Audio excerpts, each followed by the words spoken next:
Annie Leibovitz said, you can have what you think is the best equipment, and it doesn't help if you can't see. So true.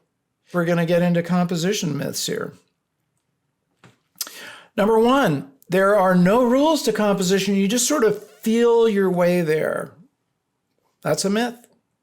Or myth two, there's nothing but rules and laws that will give you a formula to make your photo look amazing.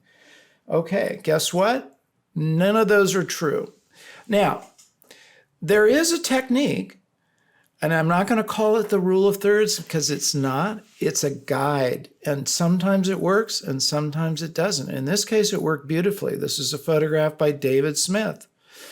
But you know what? Sometimes the best place for your subject is right in the center of the frame. If you notice, it's really interesting when you put your subject in the frame. As you move around, that eye will follow you. There's a whole technique that I describe in my course about how to do that. This is one of my favorite photographers, Arnold Newman. Look where he put his subject, Igor Stravinsky, all the way at the very bottom left-hand corner. That's hardly the rule of thirds. It's not the rule of anything. It's just what really works for this composition. So here's the deal. Number one, there are composition tools that you can learn, but they're guides, not rules. You should know these because they will help you find amazing photographs everywhere. These are winning composition tools that you can take away with you and put right to use. Use your composition tools to direct your viewer to tell your story. This is called leading lines. Find that decisive moment, that exact moment where you got to press the shutter. Look for composition. This is an interesting one called triangular composition. It's a very old painting technique used by the great masters of painting. Triangles show strength. You can find them in various different ways. This is a layered photograph. You have a foreground, you have the clouds, you have the mountains. Many different layers are working together here. This is our friend Bob Holmes, who you will meet inside the course. He's a National Geographic photographer, and he's one of our instructors. And this is one of his amazing photographs showing capturing gesture and why that's so important.